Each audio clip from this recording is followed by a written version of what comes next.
યા દેવી સર્વભૂતેષુ શક્તિરૂપેણ સંસ્થિતા નમસ્તસ્યૈ નમસ્તસ્યૈ નમસ્તસ્યૈ નમો નમઃ। મિત્રો, આ વિડીયોમાં શ્રીમદ દેવી ભાગવત પુરાણનો અધ્યાય 3 સાંભળશું, જેમાં સાંભળશું બ્રહ્માંડની ઉત્પત્તિ, બ્રહ્મા વિષ્ણુ મહેશ દ્વારા ભગવતી જગદંબિકાની સ્તુતિ, જગદંબિકાના સ્વરૂપનું વર્ણન, ત્રિવિધ સૃષ્ટિ અને ગુણો આદિનું વર્ણન, સત્યવ્રત બ્રાહ્મણની કથા, અંબા યજ્ઞની વિધિ, રાજા ધ્રુવ સંધિની કથા, સુદર્શન પર જગદંબિકાની કૃપા, શશિકલાનો સ્વયંવર અને રાજાઓ વચ્ચેનો વિવાદ, શશિકલાનો સુદર્શન સાથેનો વિવાહ, કાશીમાં સુબાહુએ દુર્ગા માતાની પ્રતિષ્ઠા કરાવી, નવરાત્રિ વ્રત અને જુદી જુદી વિધિઓનું વર્ણન આ વિડીયોમાં સાંભળશું। આ શ્રીમદ દેવી ભાગવત પુરાણ નવરાત્રિમાં સાંભળવાનો મહિમા છે। શાસ્ત્રોમાં કહ્યું છે કે દેવી પુરાણ વાંચવા અને સાંભળવાથી વ્યક્તિને ગંભીર બીમારી, અતિવૃષ્ટિ, દુષ્કાળ, ભૂત પ્રેત બાધા વગેરેથી મુક્તિ મળે છે। દેવી પુરાણ સાંભળવાથી જો વ્યક્તિ ગરીબ હોય તો તે ધનવાન બને છે, રોગી હોય તે સ્વસ્થ બને છે, પુત્રહીન સ્ત્રી જો દેવી પુરાણનો પાઠ કરે તો તેને સંતાન પ્રાપ્તિનું વરદાન અવશ્ય મળે છે। આ પુરાણ એ જીવન, જ્ઞાન, શક્તિ, સંપત્તિ, કીર્તિ અને પ્રતિષ્ઠાને આપનાર છે। આથી જ નવરાત્રિના 9 દિવસ પૂજા પાઠ, મંત્ર જપ જો કંઈ ન થઈ શકે તો આ દેવી પુરાણનો પાઠ જરૂર કરવો જોઈએ। આ પાઠ કરવાથી વ્યક્તિની દુર્ગતિ અટકે છે।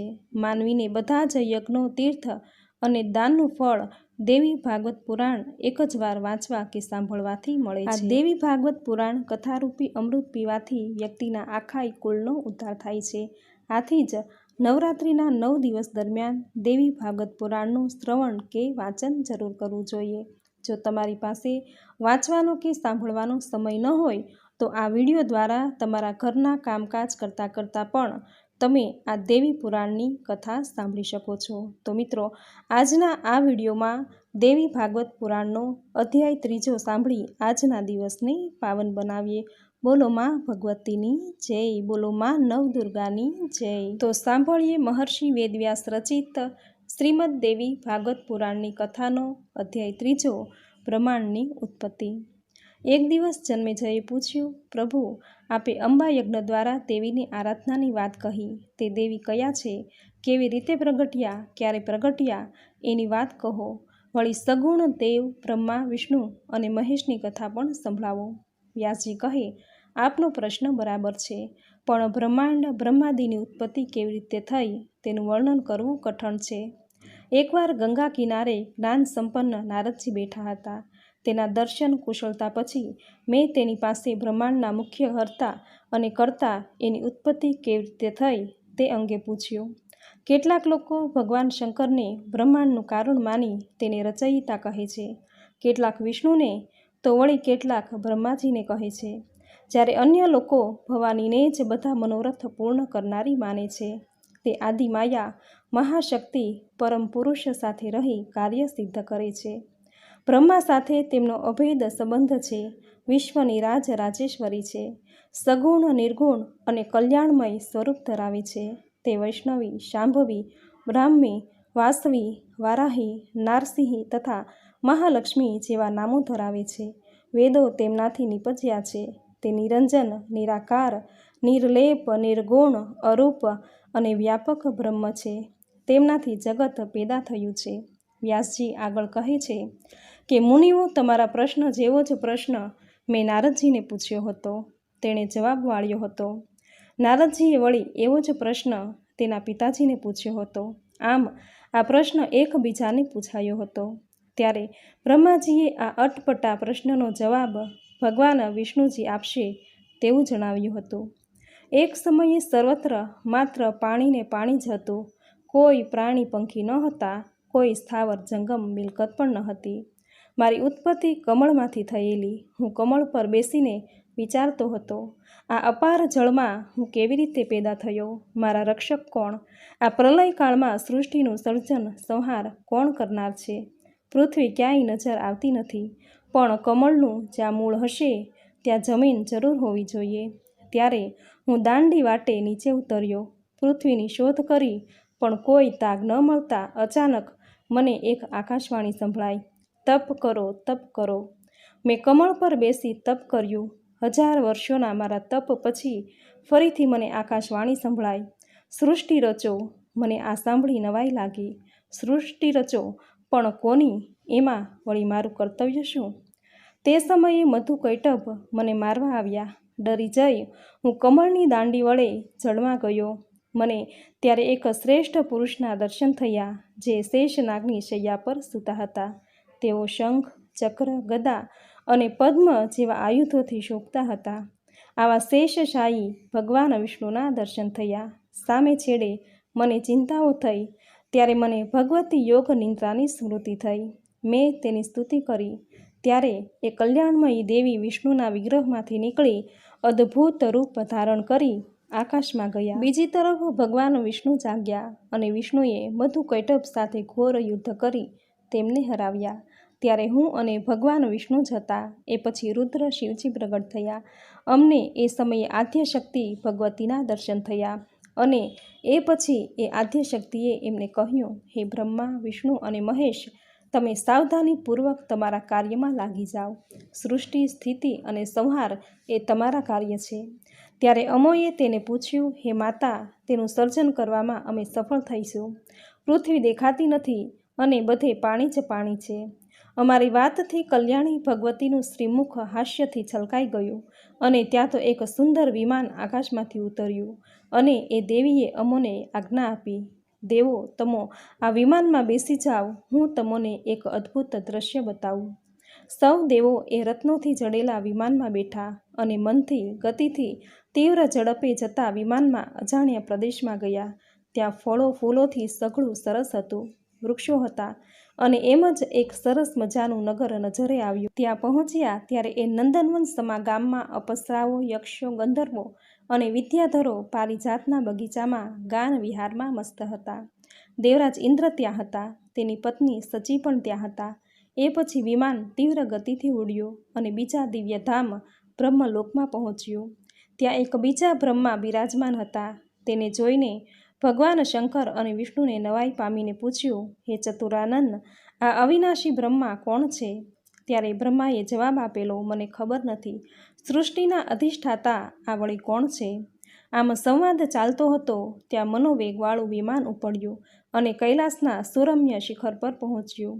વિમાન જેવું ત્યાં પહોંચ્યું કે એક ભવ્ય મહેલમાંથી ત્રિનેત્રધારી ભગવાન શંકર બહાર નીકળ્યા. તેઓ નંદી પર સવાર હતા. તે સમયે ભગવાન શંકર અને તેના ગણોને જોઈ અમે નવાઈમાં પડી ગયા. ત્યાંથી વિમાન પછી કૈલાસ શિખરથી વૈકુંઠ ધામ ગયું. અહીં ભગવતી લક્ષ્મીનો મહેલ હતો. ત્યાં જે સંપત્તિ રહેલી છે તેનું વર્ણન કોઈથી થઈ શકે એમ નથી. એ સમયે આ ઉત્તમ વૈકુંઠપુરીને જોઈ ભગવાન વિષ્ણુ નવાઈના મહાસાગરમાં ચકરાવા લાગ્યા. ત્યાં પણ કમલલોચન ભગવાન શ્રીહરિ બિરાજમાન હતા. ત્યાંથી વિમાન પાછું ઉડ્યું અને અમૃત જેવા મીઠા પાણીનો સમુદ્ર હતો, જ્યાં સુંદર દ્વીપ હતો. મંદાર પારિજાતના વૃક્ષો શોભતા હતા. આખો દ્વીપ મનોહર વૃક્ષોથી શોભી રહ્યો હતો. ત્યારે દૂરથી એક મજાનો પલંગ નજરે આવ્યો, જેના પર ઉત્તમ પ્રકારના બિછાના શોભતા હતા અને આવા શોભાયમાન પલંગ પર દિવ્ય તેજધારી રમણી બેઠા હતા. તેના ગળામાં લાલ રંગના મોતીઓની સરસ મજાની માળા હતી. એટલું જ નહીં, એ દિવ્ય રમણીએ રાતા રંગના આકર્ષક વસ્ત્રો ધારણ કર્યા હતા. લાલ ચંદનનો લેપ શોભામાં વધારો કરતો હતો. તેની ક્રાંતિ એટલી સરસ ચમકતી હતી કે જાણે એક સાથે કરોડો વીજળીઓ ચમકારા કરતી હોય. એમાં વળી એમની આંખોનો રંગ પણ લાલ હતો, દાંત લાલ હતા. કરોડો લક્ષ્મીઓથી પણ તેઓ ખૂબ શોભતા હતા. તેના હાથમાં વિવિધ આયુધો હતા, આભૂષણો હતા. બ્રહ્મા ત્યારે બોલ્યા, નારદ, આવી સુંદર સ્ત્રી મેં ક્યાંય જોઈ નથી. અને એમની પાસે બેસીને અનેક સાધકો રીમ મંત્રનો જપ કરતા હતા. તે આખા જગતના સૌના હૈયે વસનારા અધિષ્ઠાત્રી દેવી હતા. નામ જપમાં સાથ આપનારી અનેક સખીઓ તેની નિરંતર સ્તુતિ કરતી હતી. તેમને જોઈને અમોને ભારે નવાઈ લાગી. અમે એકબીજાને પૂછવા લાગ્યા, આ સુંદરી વળી કોણ છે? અમે તેનું નામ શું છે? અમે તો એના વિશે બિલકુલ અજાણ છીએ. તેના હાથ, પગ, નેત્ર કેવા સુંદર છે! આ કોઈ નથી અપ્સરા કે કોઈ ગાંધર્વ કન્યા કે નથી કોઈ દેવકન્યા. ત્યાં તો સંદેહમાં ઘેરાયેલા એ બધા વચ્ચે ભગવાન વિષ્ણુએ કહ્યું, તેઓ ભગવતી જગદંબિકા છે. આ ભગવતી આપણા બધાના આદિ કારણ છે. આ એ જ દિવ્યાંગના છે કે જેમના મેં પ્રલય કાળમાં દર્શન કર્યા હતા. અત્યારે હું બાળ સ્વરૂપે હતો, ત્યારે હું બાળ સ્વરૂપે હતો. એ હાલરડું ગાઈને મને ઝુલાવતા હતા. આમને જોતાં જ મને પહેલાંની વાત યાદ આવી ગઈ. આપણા બધાની જગત જનની છે. વટવૃક્ષના પાંદડા પર એક મજબૂત શૈયા હતી, જ્યાં હું સૂતો હતો અને પગના અંગૂઠાને ચૂસતો હતો. હવે સાંભળશું બ્રહ્મા વિષ્ણુ મહેશ દ્વારા ભગવતી જગદંબિકાની સ્તુતિ. ભગવાન વિષ્ણુનું કથન સાંભળી સૌ દેવો રાજી થયા. તેણે વધુમાં કહ્યું, આપણે વારંવાર પ્રણામ કરીને ભગવતી પાસે જઈએ. ભગવાને કહ્યું અને સૌ ઉડતા વિમાનમાંથી નીચે આવ્યા. છેક દેવી જ્યાં હતા ત્યાં પહોંચ્યા. ત્યાં તો દેવીની નજર પડી. ત્યાં તો તેઓ મધુર હાસ્ય છોડવા લાગ્યા અને એ જ સમયે જાણે ચમત્કાર થયો. દેવીએ એ જ વખતે અમને ત્રણેયને સ્ત્રી બનાવી દીધા. અમારા શરીર પર મોંઘા વસ્ત્રો અને મોંઘા આભૂષણો હતા. અમને એ વાતની નવાઈ લાગી કે અમે આમાં સુંદર સ્ત્રીઓ કેવી રીતે બન્યા. અમે દેવીની પાસે ગયા, પ્રણામ કરીને બેઠા. ત્યારે દેવીની આસપાસ અન્ય હજારો સહેલીઓ બેઠી હતી. ત્યાં એક પાદપીઠ હતી. ઊંચા આસને બેઠેલાને પગ મૂકવાની પાટલી. તે અનેક મણીઓથી શણગારેલી હતી. કરોડો સૂર્ય જેવો પ્રકાશ તેમાંથી નીકળતો હતો. તેની આસપાસ જે હજારો દેવીઓ બેઠી હતી તેના વસ્ત્રો પણ રંગબેરંગી હતા. દરેક દેવીની આકૃતિઓ કલ્યાણમય હતી. તેઓ બધી ભગવતી ભુવનેશ્વરી પાસે બેસીને સેવા કરતી હતી. કેટલીક અન્ય વળી નાચ ગાન કરતી હતી.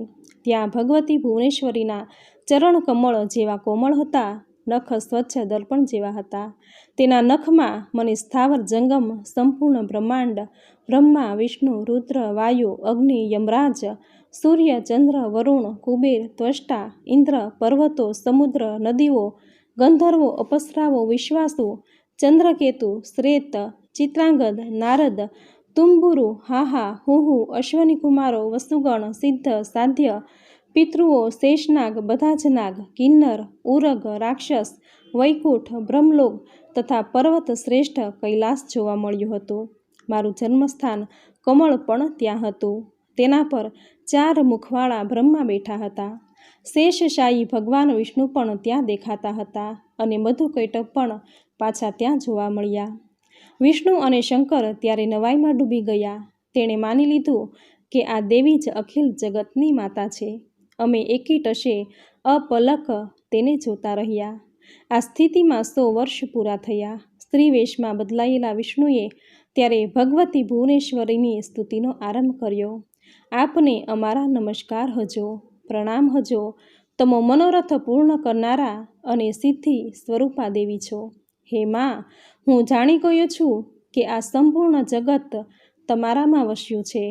હે ભગવતી, તમે બધાના માતા છો. જગતનું પાલન કરવું અને એને બનાવી રાખવું તે આપનું સ્વાભાવિક કાર્ય છે. આપની કૃપાથી જ મારું વિષ્ણુ બ્રહ્મા શંકરનું અસ્તિત્વ છે. તમારી વ્યાપક માયા જ આ સંસારનું નિર્માણ કરે છે. તમો મહાવિદ્યા સ્વરૂપિણી છો.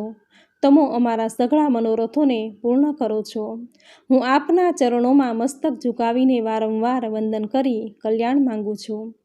ભગવાન વિષ્ણુ પછી ભગવાન શંકર બોલ્યા, હે દેવી, જો ભગવાન વિષ્ણુ તમારામાંથી ઉત્પન્ન થયા હોય તો તેમના પછીના બ્રહ્મા પણ તમારામાંથી ઉત્પન્ન થયા હોય. એ તમારા બાળક કહેવાય. અને પછી તમો ગુણ ઉત્પન્ન કરનારો હું તમારો બાળક નથી અને તમને પણ ઉત્પન્ન કરનારા તમે જ છો. આ સંપૂર્ણ જગતને પેદા કરનારા તમો અત્યંત ચતુર છો. હે માં, આ પૃથ્વી, આ જળ, આકાશ, વાયુ, અગ્નિ, જ્ઞાનેન્દ્રિય, કર્મેન્દ્રિય, બુદ્ધિ, મન અને અહંકાર પણ પેદા કરનારા તમે જ છો. બધુંય તમો છો. હે દેવી, આ જગતને તમો બનાવો છો. તે પછી બ્રહ્મા વિષ્ણુ અને મહેશના રૂપમાં તમે જ આ જગતની રચના કરો છો. તેથી આ બધું ચરાચર જગત તમારું જ છે. અમો તો ફક્ત તમોએ બનાવેલા રચેલા નિયમોમાં જ રહીએ છીએ. તમો વળી જુદા જુદા રૂપોમાં પોતાના મનોરંજન માટે પોતાની ઈચ્છા પ્રમાણે ક્રીડા કરો છો અને એને વળી સંકેલી પણ લો છો. હે દેવી, હું બ્રહ્મા અને વિષ્ણુ વિમાનમાં બેસીને જઈ રહ્યા હતા, ત્યારે માર્ગમાં અમને વિવિધ પ્રકારના જગત જોવા મળ્યા. હે ભવાની, સાચું કહેજો, આ જગત કોણે બનાવ્યા છે? માત્ર ને માત્ર તમોએ જ ને? ત્યાં તો બ્રહ્માજી બોલી ઉઠ્યા. અદ્ભુત તેજસ્વી ભગવાન શંકરે આ પ્રમાણે સ્તુતિ કરવાથી ભગવતી જગદંબિકાએ 99 મંત્રનું સ્પષ્ટ ઉચ્ચારણ કર્યું. તે સાંભળીને મહાદેવજીને અત્યંત આનંદ થયો. ભગવતીના ચરણોમાં મસ્તક ઝુકાવીને બેસી ગયા. હું પણ પાછો મહામાયાના ચરણોમાં પડ્યો અને બોલ્યો, હે મા, તમે અખિલ જગતને ઉત્પન્ન કરનારા શુદ્ધ સ્વરૂપા છો. હે ભવાની, તમે એક છો, આદ્ય શક્તિ છો. હે માતા, તમારા સંપર્કથી જ બ્રહ્મા આ જગતનું સર્જન કરવામાં, વિષ્ણુ પાલન કરવામાં અને શંકર સહાય કરવામાં, સંહાર કરવામાં કુશળ છે. જો અમે આપનાથી અલગ થઈ જઈએ તો અમારી શક્તિ કુંઠિત થઈ જાય. વેદ કહે છે, એકમેવા દ્વિતીય બ્રહ્મ છે. તો આપ સ્વયં પોતે છો કે બીજો કોઈ પુરુષ છે? આપ અમારા આ સંદેહને દૂર કરવાની કૃપા કરો. કોઈ મહાપુણ્યના પ્રતાપે જ મને આપની સેવા કરવાની તક પ્રાપ્ત થઈ છે. તમો સ્ત્રી છો કે પુરુષ, આ રહસ્ય મને વિસ્તારથી કહેવાની કૃપા કરો. હવે સાંભળશું જગદંબિકાના સ્વરૂપનું વર્ણન. બ્રહ્માજીએ આ પ્રમાણેનું ભગવતીને વિનયપૂર્વક કહ્યું અને પછી તેઓ મધુર સ્મિત મધુર વચનમાં બોલવા લાગ્યા. હું અને બ્રહ્મ બંને એક છીએ. મારામાં અને આ બ્રહ્મમાં જરાય ભેદ નથી. જે તે છે એ હું છું અને જે હું છું એ તે છે. બુદ્ધિ બ્રહ્મના લીધે ભેદ દેખાય છે. આ આખા સંસારમાં હું વ્યાપક રીતે રહેલી છું. બધા દેવોમાં હું જુદા જુદા નામે ઓળખાઉં છું. ગૌરી, બ્રાહ્મી, રૌદ્રી, વારાહી, વૈષ્ણવી, શિવા, વારુણી, કૈબેરી, નારસિંહી અને વાસવી, આ નામો એ બધા જ મારા રૂપો છે. બ્રહ્માજી, એટલું યાદ રાખો કે એમાંથી મારી શક્તિ દૂર થાય છે, એટલે એમનો કશો અર્થ રહેતો નથી. આ શક્તિને તમારી અર્ધાંગના બનાવો. તે સદા સુંદર અને ખુશ રહેનારી છે. તે મહાસરસ્વતીના નામથી જાણીતી થશે. આ તમારી પત્નીને મારી જ વિભૂતિ સમજીને તેની સાથે સારો વ્યવહાર કરજો. હવે તમારી આ પત્ની સાથે સત્યલોકમાં જઈને 4 પ્રકારના જીવની સૃષ્ટિ રચવામાં લાગી જાઓ.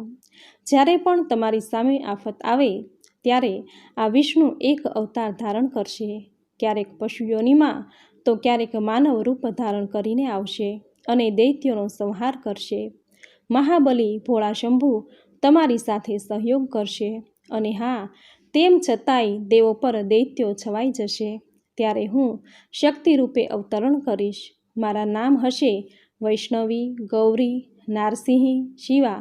આ નામે હું દાનવો સામે લડીશ અને એમનો અંત લાવીશ. હે બ્રહ્માજી, બીજ અને ધ્યાન સહિત આ 9 અક્ષરોનો નર્વાણ મંત્ર છે. તેનો હંમેશા જપ કરતા રહો અને તમારા કાર્યમાં પ્રવૃત્ત થઈ જાઓ.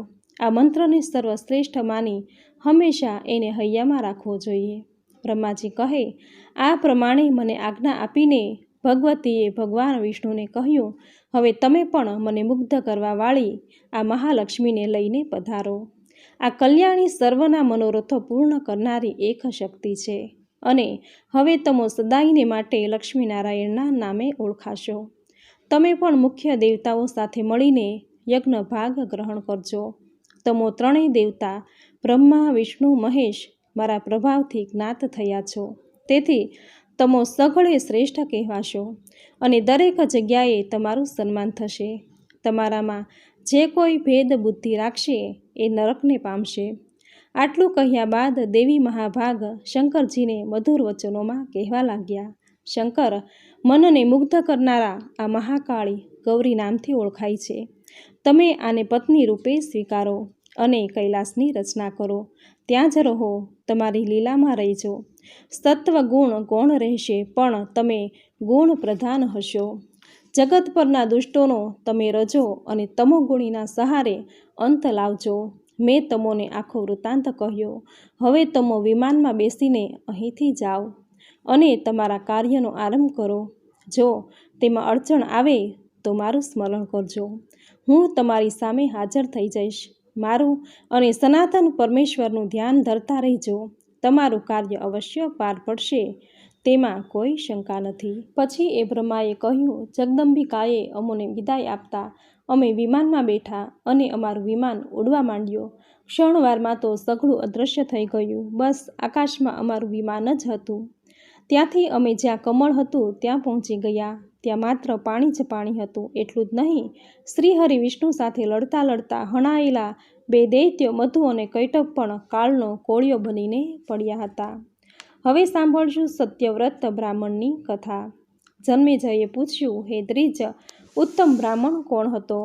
દેવી ભગવતી આટલાથી જ કેમ પ્રસન્ન થઈ ગયા? હે મુનિ, મનને ખુશ કરવાવાળી આ કથાને વિસ્તારથી સંભળાવો તો દેવી માતાનો વધુ મહિમા અમને સમજાય.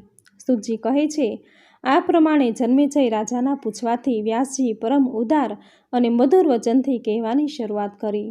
વ્યાસજીએ કહ્યું, રાજન, આ પુરાણ સંબંધી પાવન કથા હવે હું તમારી આગળ રજૂ કરું છું. હું એકવાર નૈમિષારણ્યમાં ફરતો ફરતો જઈ ચડ્યો. ત્યાં અનેક મુનિઓ હાજર હતા અને એ સમયે કથાનો પ્રારંભ થઈ ગયો હતો. ત્યાં જમદગ્નિએ સામે બેસીને મુનિઓને પૂછ્યું, હે મુનિઓ, કોની ઉપાસના કરવી જોઈએ? કયા દેવ ઈચ્છિત ફળ આપનારા છે? વળી જો આરાધના કરવી હોય તો કોની આરાધના એકદમ સુખરૂપ થાય છે? અને વળી કયા દેવ એના ભક્તને ઝટ ફળ આપે છે? જમદગ્નિના આ પ્રમાણેના સવાલથી ત્યાં હાજર રહેલા લોમેશજીએ કહ્યું, જમદગ્નિ, આપે જે પ્રશ્ન પૂછ્યો છે એ સંબંધમાં હવે હું કહું છું તે સાંભળો. પોતાના કલ્યાણની કલ્પના કરનારા ઈચ્છનારા દરેક માનવીએ આ મહાશક્તિની અવશ્ય આરાધના ઉપાસના કરવી જ જોઈએ અને એ પછી તરત જ દેવી માં ઈચ્છિત વરદાન આપવા માટે તૈયાર થઈ જાય છે. અને એ અંગેની પાવન કથા કહું છું. તેમાં એક અક્ષરનું ઉચ્ચારણ કરવાથી જ એક બ્રાહ્મણને કઈ રીતે મોક્ષ પ્રાપ્તિ થઈ હતી. કૌશલ દેશ ખાતે દેવદત્ત નામનો એક પ્રસિદ્ધ બ્રાહ્મણ રહેતો હતો. તેને કોઈ સંતાન ન હતું. તેથી એણે પુત્ર પ્રાપ્તિ માટે વિધિ વિધાન સાથે પુત્રેષ્ઠી યજ્ઞનો આરંભ કર્યો. આ યજ્ઞમાં સામવેદનું ગાન કરનાર મુનિ ગોભીલ ઉત્તગાતા બનીને 7 સ્વરો સાથે રથંતર મંત્રનું ગાન કરતા હતા. યજ્ઞને એના સમયમાં પૂરો કરવાનો હોય, વળી મંત્રનું ગાન અતિ ઝડપથી થતું. એમાં વારંવાર શ્વાસ લેવાથી મંત્રોચ્ચાર વખતે એનો સ્વર તૂટતો હતો. તેથી હાજર દેવદત્ત એકદમ ગુસ્સે ભરાઈ ગયા અને ક્રોધ આવેશમાં ગોભીલ મુનિને કહેવા લાગ્યા કે મુનિ, તમે અત્યંત મૂર્ખા લાગો છો. હું પુત્ર માટેનો યજ્ઞ કરું છું ત્યારે તમે તમારા આ યજ્ઞમાં સરખી રીતે મંત્રોચ્ચાર કરી શકતા નથી. સામે છેડે આવી કઠોર શબ્દવાણી સાંભળતા ગોભીલ મુનિને અત્યંત ગુસ્સો આવી ગયો અને ગુસ્સાના આવેગમાં કહી ઉઠ્યા કે દેવદત્ત, તમને શબ્દ શૂન્ય અને પ્રચંડ મૂર્ખ પુત્ર પ્રાપ્ત થશે. એટલું જ નહીં, એ શઠ બનશે.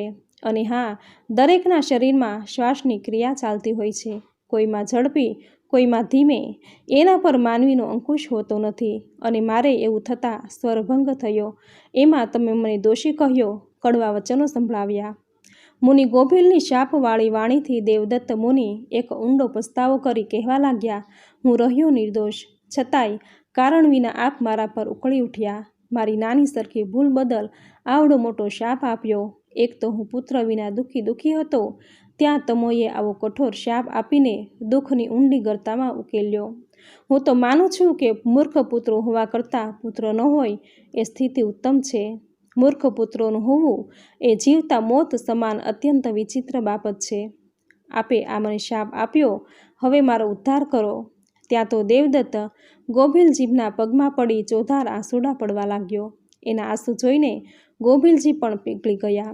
તેણે કહ્યું, દેવદત્ત, તમારો થનારો પુત્ર પહેલાં મૂર્ખ થશે, પણ સમય જતાં એ વિદ્વાન થશે, તેમાં સંદેહ રાખશો નહીં. ગોભીલના મુખેથી આ વરદાન મળતા દેવદત્ત રાજી થયા. આ વાતને સમય વીત્યો. દેવદત્તની પતિવ્રતા સુંદર પત્ની રોહિણી ગર્ભવતી બની અને સરસ ચોઘડિયામાં પુત્ર જન્મ આપ્યો, જેનું નામ ઉતથ્ય રાખ્યું. એ તો આગળ જતાં વિદ્યા અભ્યાસમાં જોતરાયો. ગુરુ એને ભણાવવા માંડ્યા, પણ ઉત્થયથી એકે શબ્દ ઠીકથી ન બોલાવાયો. એ તો અભ્યાસ દરમિયાન મૂઢ મૂર્ખની જેમ બેસી રહેતો. આ વાતની જાણ પિતાજીને થતાં એ હિંમત હાર્યા વિના એણે બીજો માર્ગ અપનાવ્યો, પણ એમાંય સફળતા ન મળી. તેથી પિતા દેવદત્ત મોટી ચિંતામાં મુકાઈ ગયા. બધી બાજુએ જાણે એક જ વાત ઉડી કે ઉતથ્ય મૂર્ખ નહીં, મહામૂર્ખ છે.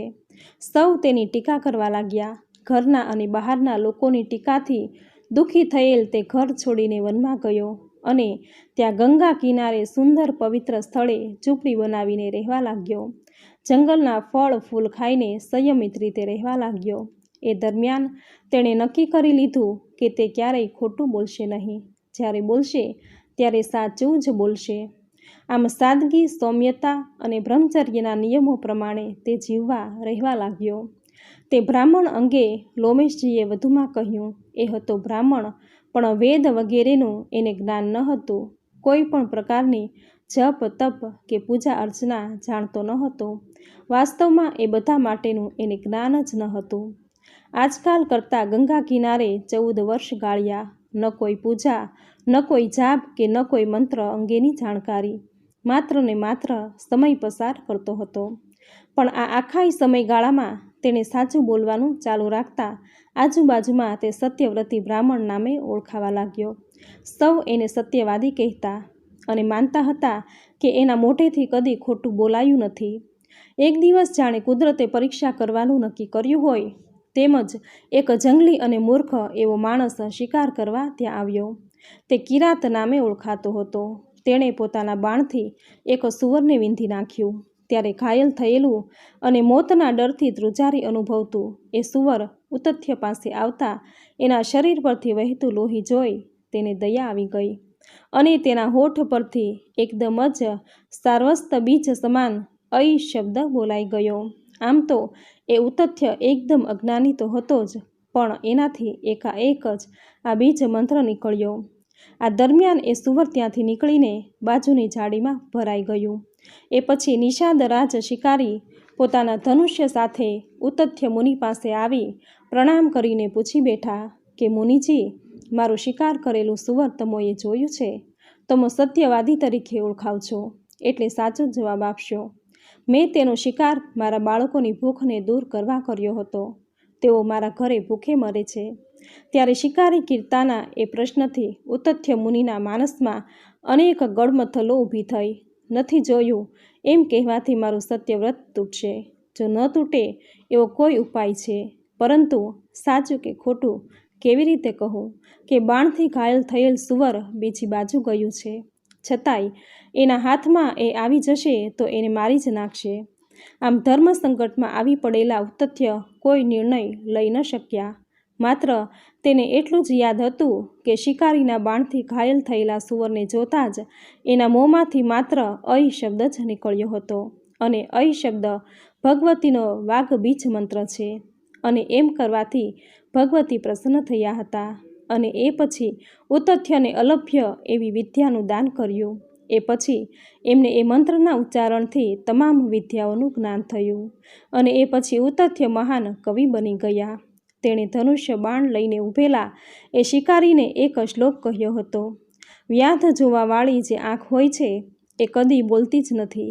જે વાણી બોલે છે એને કશુંય જોયું નથી. પછી તું તારું કાર્ય સાધવાના એક ઉત્સાહમાં આવીને મને ઘડી ઘડી શું પૂછી રહ્યો છે? અને શિકારી ત્યાંથી નીકળી ગયો અને સમય જતાં ઉતથ્ય વાલ્મીકીજીના જેવા ખ્યાતિ પ્રાપ્ત વિદ્વાન બની ગયા અને તેઓ ભૂમંડળમાં સત્યવ્રતના નામે જાણીતા થયા. અને એ પછી એણે સારસ્વત બીજ મંત્ર અઈનો વિધિવત જપ કર્યો અને તેની વિદ્રતાનો પ્રકાશ જગતમાં ચારે કોર ફેલાયો. જે પિતાએ ઉથ્યનો ત્યાગ કર્યો હતો એને પુત્રના જ્ઞાનની જાણ થઈ. તેઓ હર્ષભેર ઉતથ્ય પાસે આવી પહોંચ્યા અને આદરપૂર્વક પોતાની સાથે ઘેર લઈ આવ્યા. તેથી હે રાજન, તે આદ્ય શક્તિ ભગવતી જગદંબિકાનું ભક્તિપૂર્વક પૂજન અર્ચન કરવું જ જોઈએ. હવે સાંભળશું અંબા યજ્ઞની વિધિ. રાજા જન્મેજય એક દિવસ બોલી ઉઠ્યા, હે મુનિ, મને ભગવતી જગદંબિકાના અનુષ્ઠાનની સંપૂર્ણ વિધિ બતાવવા માટે મહેરબાની કરશો. વ્યાસજી કહે છે, રાજન, ધ્યાનથી સાંભળો.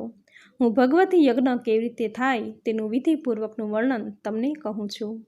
અનુષ્ઠાનથી કરતાં આ યજ્ઞ 3 પ્રકારના બને છે: સાત્વિક, રાજસિક અને તામસિક. ઋષિ મુનિઓ માટે સાત્વિક નામ અપાયું, રાજાઓ માટે રાજસિક અને અસુરો માટે તામસ યજ્ઞ હોય છે. જ્ઞાની અને વૈરાગીઓ માટે યજ્ઞ જ્ઞાનમય કહેવાયો છે. હે રાજા, જો દિવ્ય ક્રિયા અને મંત્ર શુદ્ધિથી યજ્ઞ કરવામાં આવે તો એ પૂર્ણ ફળ આપે છે. અન્યાયથી મેળવેલા ધનથી જે પુણ્ય કાર્ય કરવામાં આવે છે એ ન તો આ લોકમાં કીર્તિ અપાવી શકે, ન પરલોકમાં કોઈ ફળ આપે છે. હે રાજન, તમારી સામેના દાખલા સમાન પાંડવોની વાત છે. પાંડવોએ રાજસુ યજ્ઞ કરી તેના સમાપ્તિ સમયે બ્રાહ્મણોને અઢળક દક્ષિણાઓ આપી. આ યજ્ઞમાં યદુશ્રેષ્ઠ ભગવાન શ્રી કૃષ્ણ પધાર્યા હતા. છતાં પાંડવોને અત્યંત કપરો અને વનવાસ વેઠવો પડ્યો. દુઃખ આવ્યા. દ્રૌપદીને માથે સંકટ આવ્યું. જુગારમાં પાંડવો એમને હારી ગયા. જો પાંડવોએ ઉત્તમ યજ્ઞ કર્યો હતો તો તે ક્યાં ગયું એનું ફળ? કર્મશીલ બ્રાહ્મણો કર્મને જ પ્રધાન ગણે છે. તેઓ કહે છે, કર્તાના મંત્રના અને દ્રવ્યના ભેદથી અવળું ફળ મળે છે. પ્રાચીન સમયે દશરથ રાજાએ પુત્ર કામેષ્ઠી યજ્ઞ કરેલો, જેનાથી 4 પુત્રો મળ્યા. આમ વિધિપૂર્વક કામ કરવામાં આવે તો સફળતા જરૂર મળે છે. તેથી રાજન, પાંડવોના યજ્ઞમાં કોઈ અનુચિત કાર્ય થઈ ગયું હશે અને એના લીધે વિપરીત ફળ ભોગવવું પડ્યું. મહારાજ, સાત્વિક યજ્ઞ અત્યંત દુર્લભ છે અને વાનપ્રસ્થી મુનિઓ જ આ પ્રકારના યજ્ઞો કરી શકે છે. તપસ્યામાં તત્પર રહેવાવાળા મુનિઓ જ દરરોજ સાત્વિક ભોજનમાં જંગલોમાં પાકેલા મીઠા ફળ ગ્રહણ કરે છે. યજ્ઞમાં પશુને હોમતા નથી. યજ્ઞમાં તેની શ્રદ્ધા હોય છે અને આ પ્રકારના યજ્ઞોને પરમ સાત્વિક મનાય છે.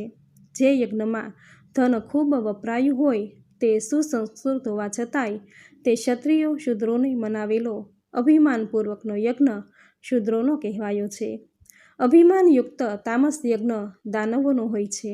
જેઓને જગતથી વૈરાગ્ય થયો હોય છે તેવા મહાત્મા માટે માનસિક યજ્ઞનું વિધાન છે.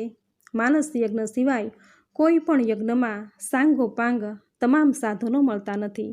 સૌપ્રથમ મન શુદ્ધ હોવું જોઈએ. જેનું મન ઇન્દ્રિયોના વિષયોને છોડી શકે છે તે પુરુષ યજ્ઞ કરવાનો અધિકારી મનાય છે.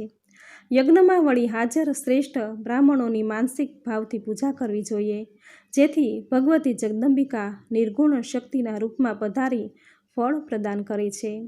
એ બ્રહ્મ વિદ્યા છે અને એના આધારે જગત ટક્યું છે.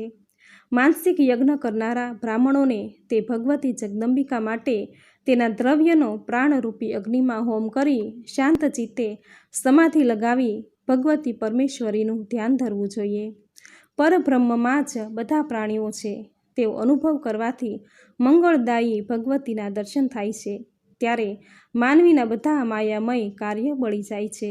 આ રીતે કરેલ યજ્ઞ મોક્ષ આપનારો હોય છે, તેમાં કોઈ શંકા નથી. પરંતુ યુદ્ધમાં વિજયની અપેક્ષા સાથે રાજા દ્વારા કરવામાં આવેલ યજ્ઞ માનસિક યજ્ઞ કહી શકાતો નથી. હમણાં તમારા દ્વારા થયેલ યજ્ઞ સર્પ યજ્ઞ તે તામસ પ્રકારનો યજ્ઞ કહેવાય છે, કારણ કે તે તમારા પિતાને ડંખ મારનાર તક્ષકના વેરને યાદ કરીને પ્રતિશોધના હિંસાના ભાવથી થયેલ એ યજ્ઞ હતો, જેમાં કરોડો સર્પોને અગ્નિમાં બાળીને ભસ્મ કરવામાં આવેલ. તમે મહારાજ વિધિપૂર્વક વિસ્તારથી દેવી યજ્ઞનો આરંભ કરો. આવો એક યજ્ઞ સૃષ્ટિના આદિકાળમાં ભગવાન વિષ્ણુએ કર્યો હતો. આ યજ્ઞ માટે બોલાવેલા બ્રાહ્મણો ઉત્તમ જાણકાર અને યજ્ઞ વિધિના નિષ્ણાંત હોવા જોઈએ.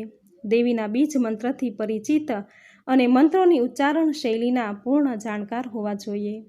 હવે સાંભળશું રાજા ધ્રુવ સંધિની કથા. રાજા જન્મેજય બોલ્યા, હે બ્રાહ્મણ શ્રેષ્ઠ, આપ મને ભગવતીનો મહિમા વિસ્તારથી કહેવાનું શરૂ કરો. હું દેવીનો મહિમા સાંભળવા ઉત્સુક છું. એ સાંભળ્યા પછી હું તેમનો ઉત્તમ યજ્ઞ જરૂરથી કરીશ. વ્યાસજી બોલી ઉઠ્યા, રાજન, હું તમને દેવીનું ઉત્તમ ચરિત્ર રજૂ કરું છું. એક પ્રાચીન ઇતિહાસ સમૂહ છે. કૌશલ દેશમાં સૂર્યવંશી એવા મહાપ્રતાપી રાજા હતા. તે મહાપ્રતાપી રાજા પુષ્યના પુત્ર હતા. તેનું નામ ધ્રુવ સંધિ, તેની પત્નીનું નામ મનોરમા. મનોરમાએ એકવાર શુભ ચોઘડિયામાં ઉમદા પુત્રને જન્મ આપ્યો. તેનું નામ સુદર્શન પાડવામાં આવ્યું. રાજાની બીજી રાણી લીલાવતીએ પણ એકાદ માસ બાદ ઉમદા પુત્રને જન્મ આપ્યો. તેનું નામ શત્રુજીત રાખવામાં આવ્યું. રાજા ધ્રુવ સંધિ બંને પુત્રો પ્રત્યે સમાન પ્રેમ અને વાત્સલ્ય ભાવ રાખતા હતા. ભેદભાવનું જાણે જરા પણ નામ નહીં. આમ સંસારમાં આગળ વધતા રાજા ધ્રુવસંધિ એક દિવસ વનમાં શિકારે ગયા. ત્યારે એ દરમિયાન ઝાડીમાંથી એક સિંહ બહાર આવ્યો અને એણે રાજા ધ્રુવસંધિને પોતાના તીક્ષ્ણ નખથી ફાડી ખાધો. અર્થાત રાજા મરણ પામ્યો. તેની જાણ મંત્રીઓને થતાં તેઓ વનમાં જઈને રાજાના શબના અંતિમ સંસ્કાર કર્યા. રાજા ધ્રુવસંધિના મરણથી ખાલી જગ્યા રાજગાદી પર સુદર્શનને બેસાડવાનું પ્રજાના પ્રતિનિધિઓ, મંત્રીમંડળ અને વસિષ્ઠ મુનિ વિચારતા હતા. બીજી તરફ રાણી લીલાવતીએ આ સમાચાર તેના પિતા યુધાજીતને મોકલ્યા. તેઓ સમાચાર સાંભળતા જ શત્રુજીત દોહિત્રનું કલ્યાણ કરવાના ઈરાદે ઉજ્જૈનના મહારાજા અયોધ્યા આવી ગયા. એ જ પ્રમાણે મનોરમાના પિતા રાજા વીરસેન, જે કલિંગ દેશના રાજા હતા, તે પણ પોતાના દોહિત્ર સુદર્શનનું હિત સાધવા આવ્યા. બે રાજાઓ પાસે મોટી માત્રામાં સૈનિકો હતા અને સ્થિતિ ભયજનક બની હતી. રાજગાદી કોને મળે?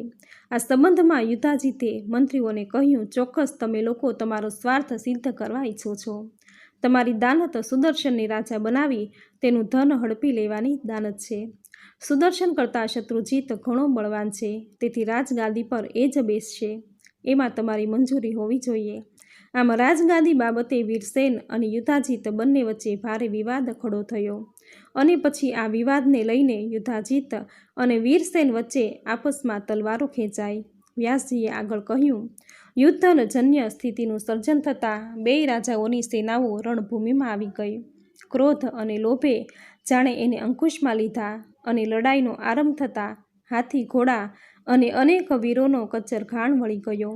લોહીની નદીઓ નીકળી. આ ભયંકર યુદ્ધમાં રાજા યુધાજીતે પોતાની તાકાતથી વીરસેન પર બાણોનો મારો ચલાવ્યો. વીરસેન હણાયા, કાયમ માટે યુદ્ધભૂમિ પર સૂઈ ગયા. આ દરમિયાન પિતાના મોતના સમાચારથી મનોરમા ગભરાઈ ગઈ, ભય પામી. એ વિચારી ઉઠી કે નક્કી આ પાપી યુધાજીત રાજ્યના લોભમાં હવે મારા પુત્ર સુદર્શનને પણ મારી નાખશે. આવી સ્થિતિમાં હું શું કરું? ક્યાં જાઉં? મારો પુત્ર પણ હજુ બાળક છે. નગરમાં પણ કોઈ શક્તિશાળી માણસ નથી કે જે મારી રક્ષા સહાયતા કરી શકે. યુધાજીત જો પુત્રને મારશે તો હું શું કરીશ? અને મારી શોક લીલાવતીને તો મારી સાથે પહેલેથી જ વેરભાવ છે. એક એવી વાત છે કે અદેખાઈમાં ઇન્દ્રએ તેની ઓરમાન માતા દિતિના ગર્ભના બાળકના 7 ટુકડા કર્યા હતા. અરે, એક શોકે બીજીને ભોજનમાં ઝેર આપ્યું હતું અને જન્મેલ બાળક ઝેરયુક્ત હોવાથી તે ઝેરવાળો જન્મ્યો હતો અને એનું નામ ઝેર અને નામ સગર મળ્યું હતું. આમ વિચારતા વિચારતા મનોરમાએ વિદ્દલને બોલાવીને પોતાના મનની વાત જણાવી. તેણે કહ્યું, દેવી, હવે તમારે અહીં રહેવાનો કશો સાર નથી. કાશી પાસે જંગલમાં મારા મામા સુબાહુ રહે છે. તે ધનવાન અને બળવાન છે. એ જ આપણી રક્ષા કરશે. મંત્રીના સૂચનથી મનોરમા અને દાસી રથમાં નીકળ્યા. મંત્રી સાથે હતા. માર્ગમાં મળેલા અનેક ડાકુ શિકારીઓએ એને લૂંટ્યા. મનોરમાના શરીર પર માત્ર એક સાડી જ રહી. એ દાસી સાથે ગંગા કિનારે ગઈ. ભયયુક્ત નાવમાં બેસી ગંગા પાર કરી ચિત્રકૂટ પહોંચી. એ ખૂબ ડરેલી અવસ્થામાં ભરદ્વાજ મુનિના આશ્રમમાં પહોંચી. મુનિ ભરદ્વાજે કહ્યું, હે કલ્યાણી, તમો અહીં કોઈ પણ જાતના ડર રાખ્યા વિના રહો અને પુત્રને મોટો કરો. કોઈ પણ જાતના શત્રુનો ડર રાખ્યા વિના રહો. તમારો આ પુત્ર મોટો બનીને રાજા બનશે. આમ રાણી મનોરમાના મનમાં શાંતિ થઈ અને સુખ ચેનથી ત્યાં રહેવા લાગ્યા. હવે સાંભળશું સુદર્શન પર જગદંબિકાની કૃપા.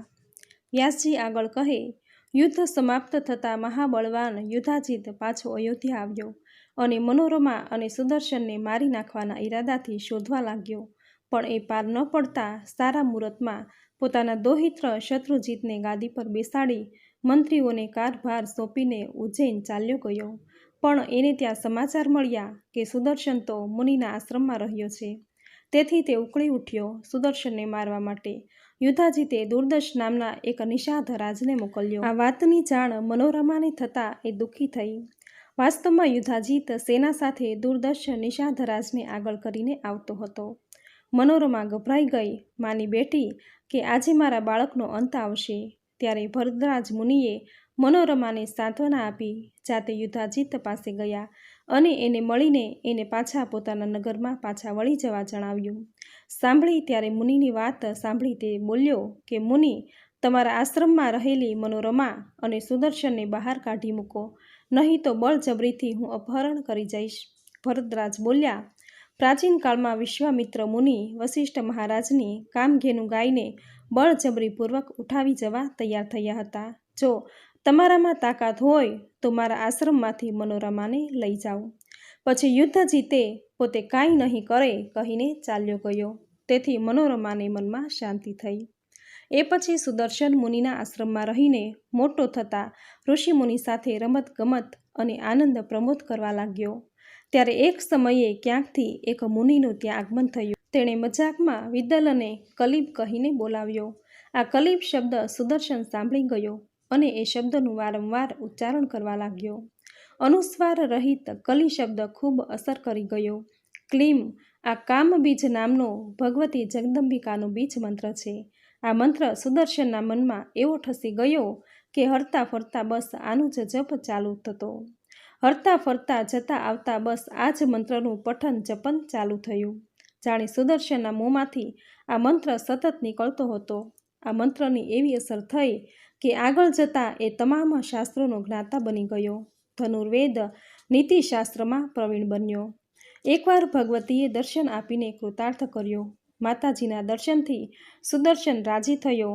દેવીના દર્શનથી કૃપાથી સુદર્શનને દિવ્ય ધનુષ્ય, કેટલાક તીક્ષ્ણ તીર, ભાથો, કવચ વગેરે મળ્યા. એના પ્રભાવથી ઘણી બધી શક્તિઓ તેનામાં આવી ગઈ હતી. ત્યારે શૃંગવેરપુરના અધ્યક્ષ નિષાદ સુદર્શન પાસે આવી એક ઉત્તમ રથ આપ્યો. સુદર્શને તેનો સ્વીકાર કર્યો.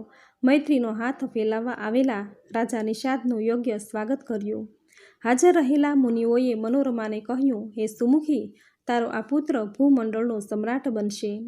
ભગવતી દેવીની કૃપાથી સુદર્શનને તમામ વિદ્યાઓ સુલભ થતી ગઈ.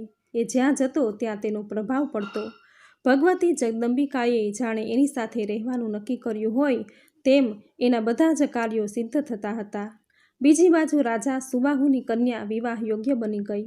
એનો સ્વયંવર રચાયો હતો અને એમાં દેશ દેશાવરથી અનેક રાજાઓ આવવાના હતા. એમાંથી પસંદગી થવાની હતી. આ ઈચ્છા સ્વયંવરમાં શશિકલાના મનમાં જાણે આંધી ઉઠી હતી. ભલે પિતાજીએ રાજાઓને તેડાવ્યા હોય, પણ એનું મન તો સુદર્શન ધ્રુવ સંધિ રાજાના કુમારમાં અટવાયું હતું અને એને પતિ તરીકે પસંદ કરી ચૂકી હતી.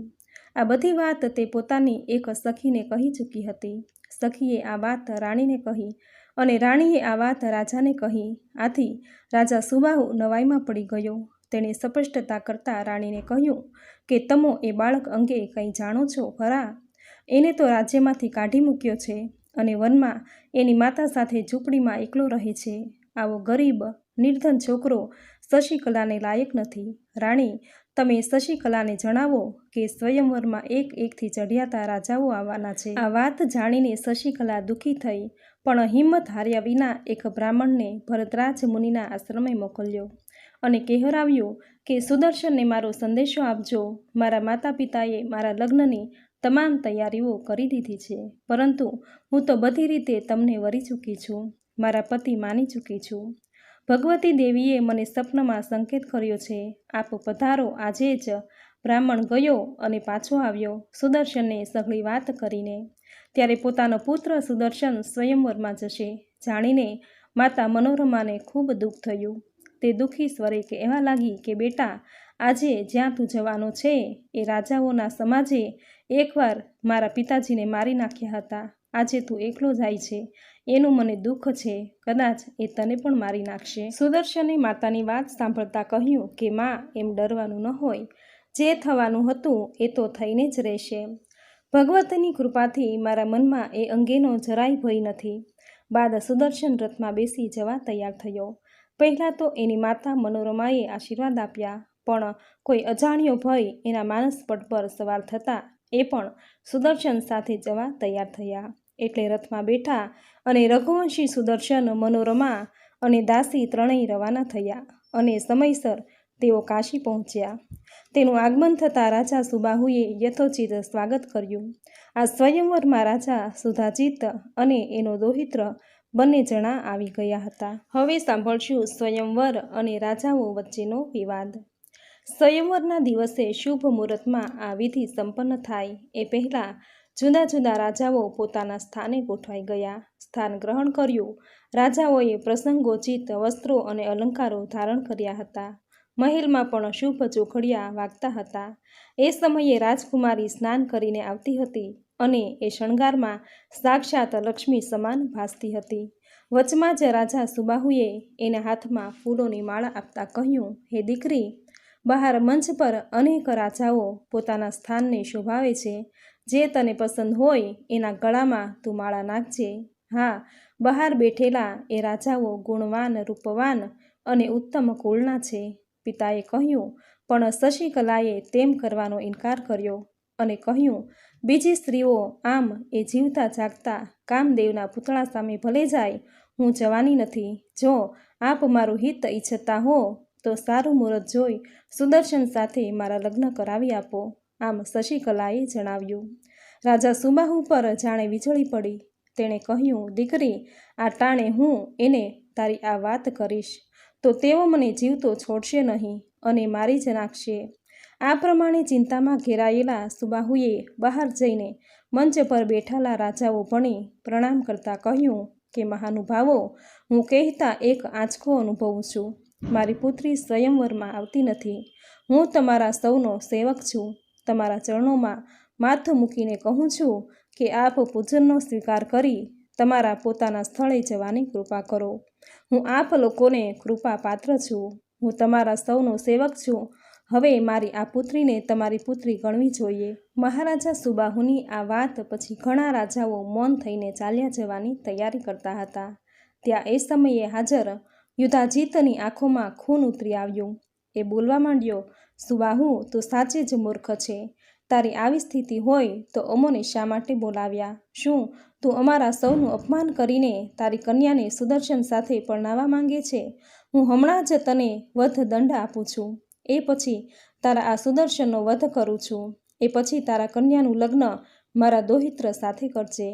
હે રાજા, તું તારી કન્યાને દાસીઓ સાથે લઈ આવ. એ સુદર્શન સિવાય અન્ય રાજાની સાથે લગ્ન કરશે તો મને કોઈ વાંધો નથી, કોઈ વિવાદ નથી. અહીં હાજર સૌ રાજાઓ ઉચ્ચ કુળના છે, શ્રેષ્ઠ અને ધનવાન છે. માટે જા, મેં સોંપેલ કાર્ય કર અને ખોટો વિવાદ ઊભો ન કર. એ તને નુકસાનકારક સાબિત થશે. યુધાજીતના આવા ઉશ્કેરીજનક વાક્યોથી સુબાહુના દુઃખમાં ઓર વધારો થયો. એ મહેલમાં પાછો ગયો અને પત્નીને કહી ઉઠ્યો, હે રાણી, તું આપણી શશિકલાને સમજાવ. બહાર સ્વયંવરમાં તો ભારે વિવાદ ઊભો થયો છે. આવા સમયે હું કશું કરી શકતો નથી, કારણ કે હું તો તારી વશમાં છું. રાજાની વાત સાંભળી રાણી શશિકલા પાસે ગયા અને સમજાવવાની શરૂઆત કરી કે જો બેટા, તું હઠ કરીને સુદર્શન સાથે જ લગ્ન કરીશ તો યુધાજીત આપણી સાથે યુદ્ધ કરીને આપણને સૌને મારી નાખશે. આમ માતાએ કહ્યું છતાં એ પાછળ રહેલા ભયનો શશિકલા પર કોઈ પ્રભાવ ન પડ્યો. એ તો ડર રાખ્યા વિના કહેવા લાગી કે આપ નિશ્ચિંત થઈને મારા લગ્નની વિધિને સંપન્ન કરો અને મારો હાથ તમે સુદર્શનના હાથમાં સોંપી દો. જેના નામનું સ્મરણ કરતાં અનેક નાના મોટા દુઃખોનો અંત આવે છે એ ભગવતી ચંદ્રિકા આપણું કલ્યાણ કરશે. આજ રાત્રે તમે વૈદિક વિધિથી સુદર્શન સાથે મારા લગ્ન કરાવી દો. હું એકલી જ જઈશ સુદર્શનની સાથે. હવે સાંભળશું શશિકલાનો સુદર્શન સાથે વિવાહ. વ્યાસજી આગળ બોલ્યા, રાજા સુબાહુનું મન ખૂબ પવિત્ર સાફ હતું. પુત્રીનો ઈરાદો સાંભળી એ પાછો બહાર જ્યાં પેલા રાજાઓ બેઠા હતા ત્યાં આવ્યો અને કહેવા લાગ્યો, મહાનુભાવો, હમણાં તમારા મુકામે પધારો. આવતીકાલે તમો અહીં પધારજો અને વિવાહનો કાર્યક્રમ વિધિવત સંપન્ન કરીશું. એ રાત્રે રાજા સુબાહુએ અંતઃપુરમાં ગુપ્ત સ્થાને મંડપ બનાવી તેમાં પુત્રી શશિકલાને વેદ વિધિ મુજબ પરણાવી દીધી. એક તરફ સુબાહુએ આમ કરીને રાજાઓને એક પ્રતીક્ષામાં રાખ્યા તો બીજી તરફ શશિકલાના એણે લગ્ન કરાવી દીધા સુદર્શનની સાથે. અને આ વાત છેક બહાર આવતા અન્ય રાજાઓ ખળભળી ઉઠ્યા. તેઓ નગરની બહાર જઈને એકઠા થયા. સુબાહુ રાજાને પાઠ ભણાવવાનું વિચારતા વિચારતા કહેવા લાગ્યા કે સુદર્શન શશિકલાને લાયક નથી, છતાંય સુબાહુએ પરણાવી દીધી. આજે આપણે એ રાજા સુબાહુ અને સુદર્શનનો અંત લાવીને રાજ્યની રાજ્યલક્ષ્મી અને શશિકલાને લઈ જઈએ અને તેને યાદ રહી જાય તેવો પાઠ ભણાવીએ. ત્યાં તો શંખ, નગારા, ભેરી અને યુદ્ધમાં વપરાતા વાજિંત્રો એક પછી એક વાગવા માંડ્યા. શત્રુજીત પોતાની સેના સાથે સુદર્શનને મારવા માટે આવી પહોંચ્યો. તેનો નાનો યુધાજીત આગળ વધીને સુદર્શનની પાસે આવી પહોંચ્યો. આમ તે શત્રુજીત સુદર્શનનો ભાઈ જ હતો, છતાં પણ તેને મારવા માટે યુધાજીત પાસે આવી પહોંચ્યો. ક્રોધ આવેશમાં આવીને તેણે યુદ્ધ શરૂ કર્યું. 2-3 પ્રહારો પણ એકબીજા પર થતાં જોત જોતામાં યુદ્ધે એની ભયાનકતાને પકડી લીધી. એ દરમિયાન પોતાના જમાઈના પક્ષમાં એની રક્ષા કરવા માટે સુબાહુ પોતાની મોટી સેના લઈને યુદ્ધભૂમિ પર આવી પહોંચ્યો. યુદ્ધે એની ભયાનકતા ધારણ કરી ત્યાં તો એકાએક સિંહ પર બિરાજમાન ભગવતી દેવી દુર્ગા માતા સાક્ષાત પ્રગટ થયા.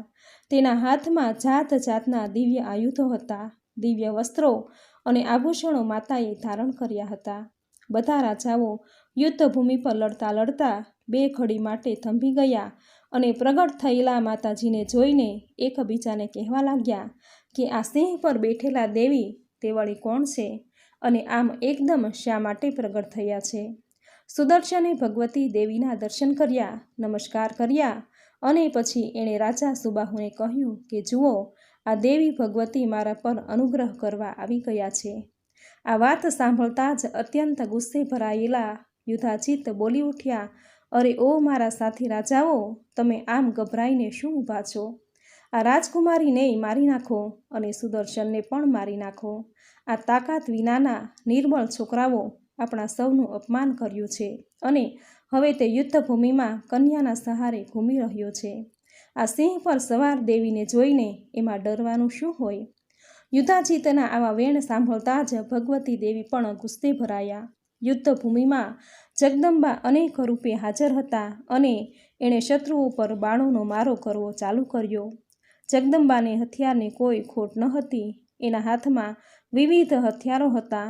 થોડી જ પળો માટે યુદ્ધ લડાયું, જેમાં યુધાજીત અને શત્રુજીતનો ખેલ સમાપ્ત થઈ ગયો. રથમાંથી નીચે પડ્યા કે કાયમ માટે ઊભા ન થઈ શક્યા. માતાજી સામે લડનારો કદી જીતે ખરો?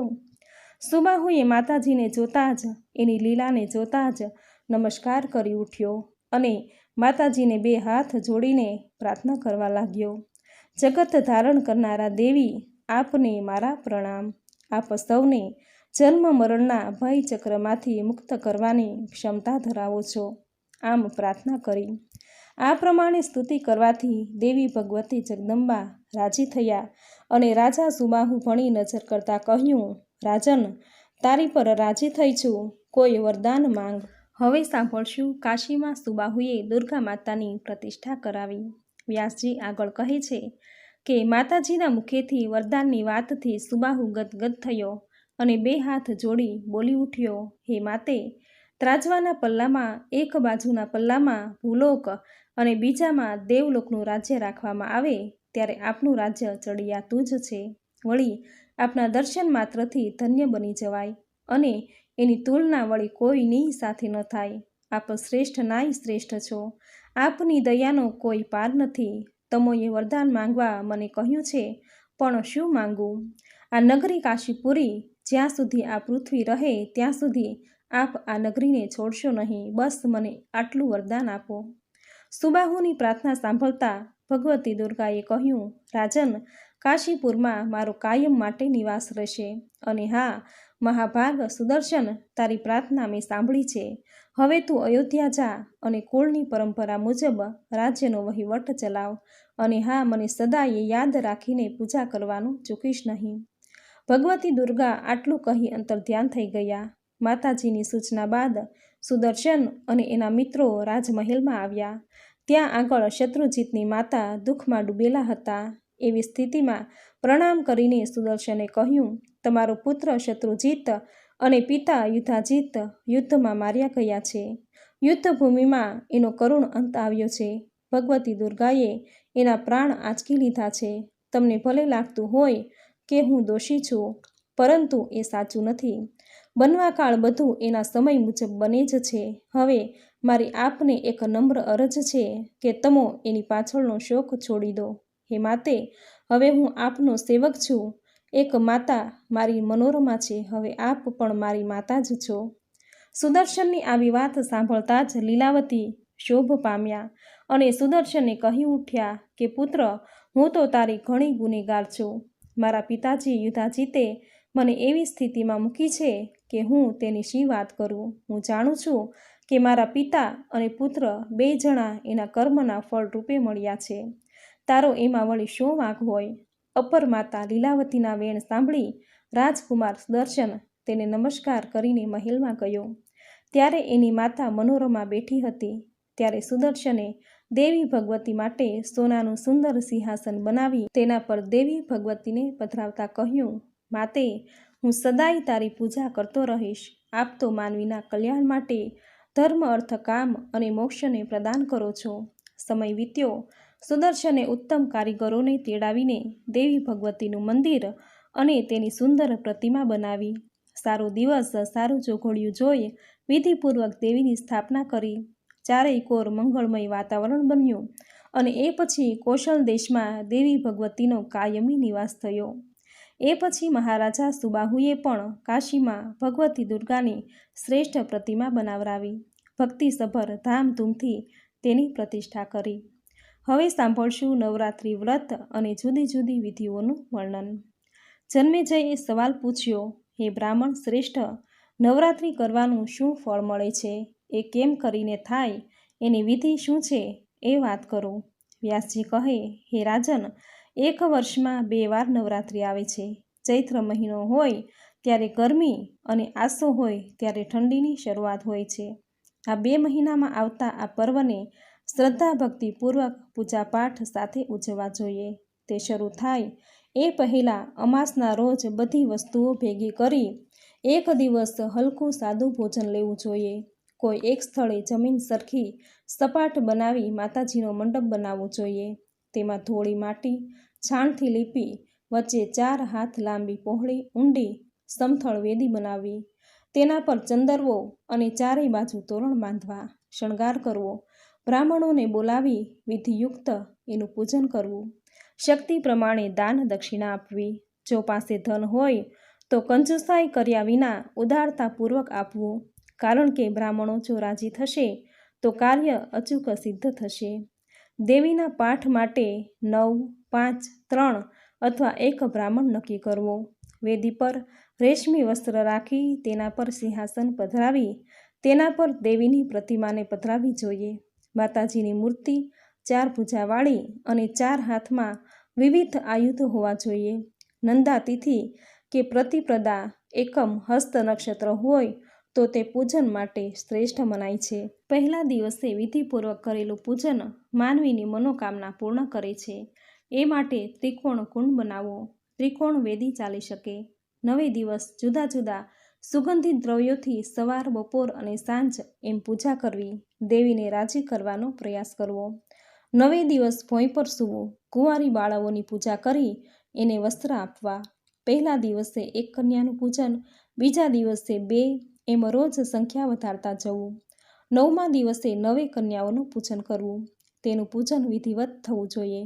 જો વળી કોઈ રાજાને વિદ્યા, વિજય, રાજ્ય અને સુખની ઈચ્છા હોય તો તેણે દેવી ભગવતીની સતત પૂજા કરવી.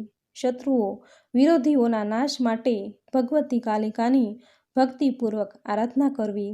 ભગવતી ચંડિકાની આરાધના કરવાથી ઐશ્વર્ય અને ધનની પૂર્તિ થાય છે.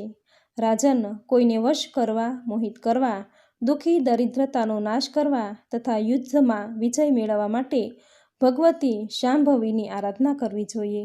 કોઈ મહાન કાર્યની સફળતા, દુષ્ટ શત્રુના સંહાર માટે દુર્ગા ભગવતીની પૂજા કરવી જોઈએ. ગમે તેવા પાપી કેમ ન હોય, નવરાત્રિમાં જો એ 9 રાતનું વ્રત કરે તો એના બધા જ પાપોમાંથી ઉદ્ધાર થઈ જાય છે. આ અંગેની એક વાત છે. એક ગરીબ કંગાળ વૈશ્ય હતો. તે વળી દુઃખી હતો. કૌશલ દેશના કોઈ સજ્જનના ઘેર એનું લગ્ન થયું હતું. તેથી તેને ઘણા સંતાન થયેલા, પણ તે પોતાની ગરીબાઈને લીધે સંતાનોની ઈચ્છા પૂર્ણ કરી શકતો નહીં. આવી સ્થિતિમાં પણ ધર્મનું તો સદા આચરણ કરતો. આવા સારા ગુણોના લીધે તે આજુબાજુના પંથકમાં સુશીલ નામે ઓળખાતો હતો. પોતાની ગરીબાઈથી અકળાઈ જઈને તેણે એકવાર શાંત મૂર્તિ મુનિને પોતાની ગરીબાઈ દૂર કરવા અંગે ઉપાય પૂછ્યો. વ્યાસજી આગળ કહે છે કે હે રાજેન્દ્ર, આ સુશીલ વૈશ્યની વાત સાંભળીને તપસ્વી વિપ્રને આનંદ થયો. તેણે વૈશ્યને કહ્યું કે ભાઈ, તારી ગરીબાઈને દૂર કરવાનું એકમાત્ર સૂચન નવરાત્રિ કરવા અંગેનું છે. માતાજીનું વ્રત કર, જગદંબાની પૂજા કર, હવન કરી બ્રાહ્મણોને ભોજન આપ. એનાથી તને જ્ઞાન મળશે, મોક્ષ મળશે, સુખ સંપત્તિમાં વધારો થશે. તારો કોઈ શત્રુ જો માર્ગમાં હશે તો એના કોઈ દાવ સફળ નહીં થાય. ભગવાન રામચંદ્રને વનવાસ દરમિયાન સીતાજીનું હરણ થયું ત્યારે તેણે કિષ્કિંધામાં આ વ્રત કર્યું હતું અને ભગવતી જગદંબાની ઉપાસના કરવાથી સીતાજી પાછા મળ્યા હતા. હે રાજન, બ્રાહ્મણની આ વાત સાંભળતા જ વૈશ્યે એને પોતાના ગુરુ બનાવ્યા અને માયા બીજ મંત્ર તેની પાસેથી મેળવી સંયમપૂર્વક નવરાત્ર વ્રત કર્યું. નવરાત્રિ આઠમની રાત્રે માતાજી ભગવતી પ્રગટ થયા, વૈશ્યને દર્શન આપ્યા અને વૈશ્યનું જીવન ધન્ય ધન્ય બની ગયું. આ પ્રમાણે દેવી પુરાણનો અધ્યાય 3 અહીં પૂર્ણ થયો. બોલો માં ભગવતીની જય. તો મિત્રો, આપણે સાંભળ્યો દેવી ભાગવત પુરાણનો અધ્યાય 3. મિત્રો, નવરાત્રિના 9 દિવસ માં નવદુર્ગાની આરાધના થાય છે. માં દુર્ગા એ દુર્ગુણ નાશિની છે. માં દુર્ગાની આરાધના કરવાથી કઠિન કાર્ય પણ સરળ બની જાય છે. જીવનમાં ભક્તિ અને મુક્તિ મળે છે. સુખ, શાંતિ, યશ, કીર્તિ, ધન, વૈભવ, સંતતિ અને સંપત્તિ પ્રાપ્ત થાય છે. માં ભગવતીને પ્રસન્ન કરવા જે ભક્તો નવરાત્રિમાં દેવી ભાગવત પુરાણના પાઠ કરે છે, હોમ હવન કરે છે, તેમજ આ 9 દિવસ માની પૂજા અર્ચના કરે છે, તેને મન વાંછિત ફળની પ્રાપ્તિ થાય છે. તો મિત્રો, આ વિડીયોમાં દેવી પુરાણનો અધ્યાય 3 તમે પૂરી શ્રદ્ધાથી અંત સુધી સાંભળ્યો. જે સાંભળવાનું પુણ્ય ફળ તમને જરૂર પ્રાપ્ત થશે. માની કૃપાને પ્રાપ્ત કરવા વિડીયોને લાઇક કરી કોમેન્ટમાં જય માં નવદુર્ગા, જય માં ભગવતી જરૂર લખજો. ચેનલ પર નવા છો તો ચેનલ સબસ્ક્રાઈબ કરી બાજુમાં બેલ આઇકન પ્રેસ કરી દેજો, જેથી આપણા આવતા દરેક નવા વિડીયોની નોટિફિકેશન તમને મળતી રહે. તો ફરી મળીશું આવી જ નવી ધાર્મિક માહિતી, નવી ધાર્મિક કથા સાથે. ત્યાં સુધી આપ સૌને મારા જય માતાજી.